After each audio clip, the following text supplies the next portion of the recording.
கிறிஸ்துவுக்குள் எனக்கு அருமையான தேவ பிள்ளையே, நம்முடைய ஆண்டவர் நம்மை ஆசீர்வதிக்கிற தேவனாக இருக்கிறவர். எல்லாவற்றிலும் நம்மை ஆசீர்வதித்து நம்மை கனப்படுத்துகிற தேவனாகிய கர்த்தர் சொல்லுகிறார், நான் இன்று முதல் உங்களை ஆசீர்வதிப்பேன். என் தேவனுடைய பிள்ளையே, தேவனுடைய கரம் நம்மேல் இருக்குமானால், தேவனுடைய கிருபை நம்மேல் இருக்குமானால், தேவனுடைய மாறாத பிரசன்னம் நம்மேல் இருக்குமானால், அவர் நம்மை ஆசீர்வதிக்க விரும்புகிறார். ஆகாயின் புஸ்தகம் 2ஆம் அதிகாரம் 19ஆம் வசனத்தை வாசிக்கும் பொழுது, நான் இன்று முதல் உங்களை ஆசீர்வதிப்பேன் என்று கர்த்தர் சொல்லுகிறார். இன்று முதல் உங்களை ஆசீர்வதிப்பேன் என்று சொல்லுகிறார். எனக்கு அன்பான தேவ பிள்ளையே, யாரை கர்த்தர் ஆசீர்வதிப்பார்? தேவனுடைய ஆசீர்வாதம் எல்லாருக்கும் உண்டு. அவர் இந்த உலகத்தில் இருக்க எல்லாரையும் அவர் நேசிக்கிறார்.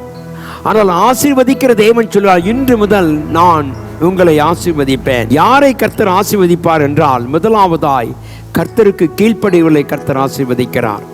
கீழ்ப்படிதல் என்பது மிக முக்கியமான ஒன்று.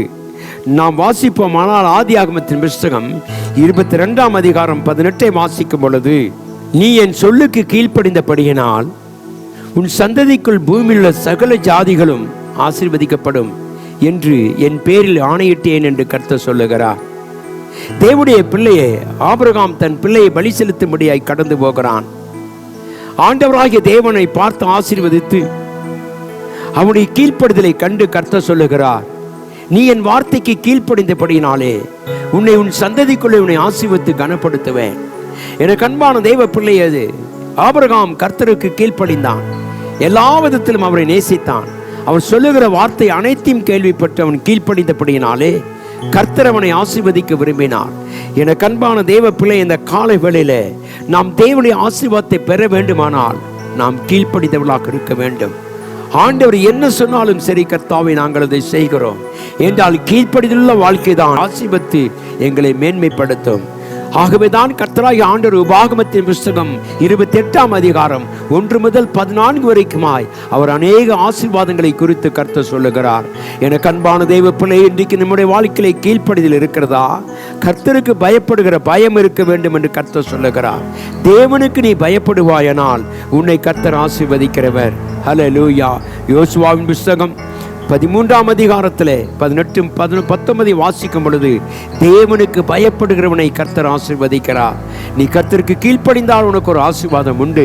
நீ கர்த்தருக்கு பயந்திருந்தால் உனக்கு ஒரு ஆசீர்வாதம் உண்டு. ஏனென்றால் தேவனுக்கு பயந்திருக்கிறவனுக்கு அவருடைய ஆசீர்வாதம் நிறைவாக இருக்கும் என்று சொல்லி வாசிக்கிறோம். எனக்கு அன்பான தேவ ஜனமே, இந்த காலை வேளையிலே நீ கர்த்தருக்கு கீழ்ப்படுகிற அனுபவம் உனக்கு உண்டா? தேவனுடைய வார்த்தைகள் சொல்லுகிறது, அதை கேட்டதுபடி செய்ய நீ விரும்புகிறாயா? வேதம் சொல்லுகிறது, கர்த்தருக்கு கீழ்ப்படி கர்த்தர் ஆசீர்வதிக்கிறார். கர்த்தருக்கு பயந்தவனை கர்த்தர் ஆசீர்வதிக்கிறார். தேவனுடைய சித்தத்தின்படி நடக்கிறவனை கர்த்தர் ஆசீர்வதிக்கிறார் என்றால் நம்மை ஆசீர்வதிப்பது தேவனுடைய பிரியமாக இருக்கிறது. ஆகவே சொல்லுவோம், கர்த்தாவே, இந்த கால வேளையில நீர் எங்களை ஆசீர்வதிக்கும்படியாய் வந்தபடினாலே நாங்கள் உம்முடைய வார்த்தைக்கு கீழ்ப்படுகிறோம். இன்றைக்கு வாழ்க்கையிலே கர்த்தருக்கு கீழ்ப்படுகிற அனுபவம் உண்டா? தேவ பிள்ளை சொல்லுவோம், ஆண்டவரே, நாங்கள் உமக்கு கீழ்ப்படிந்து உமக்கு பயந்து நடக்கிற எங்கள் மேல் கர்த்தாவே நீர் ஆசீர்வாதத்தை வைத்திருக்கிறதுக்காய் ஸ்தோத்திரம் என்று சொல்லுவோம். வேண்டால் நம்முடைய தேவன் நம்மை ஆசீர்வதிக்க விரும்புகிறார். கர்த்தர் நம்மை ஆசீர்வதித்து கனப்படுத்தி பாதுகாத்து தேவ கிருபைகள் வைப்பாராக. நம் கண்களை மூடி ஜெபிப்போம். எங்கள் மகா கிருபையும் இரக்கமும் அன்பும் நல்ல ஆண்டவரே, இந்த அருமையான காலை வேளைக்காய் உமக்கு நன்றி செலுத்துகிறோம். பரிசுத்தத்தில் வாசம் பண்ணுகிற எங்கள் ஜீவுள்ள தகப்பன் ஆண்டவரே, நீர் எங்களை ஆசீர்வதித்து கனப்படுத்துகிறதுக்காய் உமக்கு நன்றி. இந்த காலை வேளைக்காய் ஸ்தோத்திரம். எங்களையும் எங்கள் குடும்பங்களையும் எங்கள் சபையும் ஆண்டவரே, எங்கள் அப்பாவும் நம்பி இருக்கிற ஒவ்வொரு பிள்ளைகளையும் நீர் ஆசீர்வதிக்கிறதுக்காக ஸ்தோத்திரம். தேவ கிருபை, தேவ சமாதானம் எங்களோடு கூட இருக்கும்படியாய் இயேசு கிறிஸ்துவின் மாறாத இன்ப நாமத்தில் ஜெபிக்கிறேன் எங்கள் அன்பின் நல்ல பிதாவே. ஆமென். தேவன் நம் அனைவரோடும் இருந்து நம்மை பாதுகாத்துக் கொள்வாராக. ஆமென்.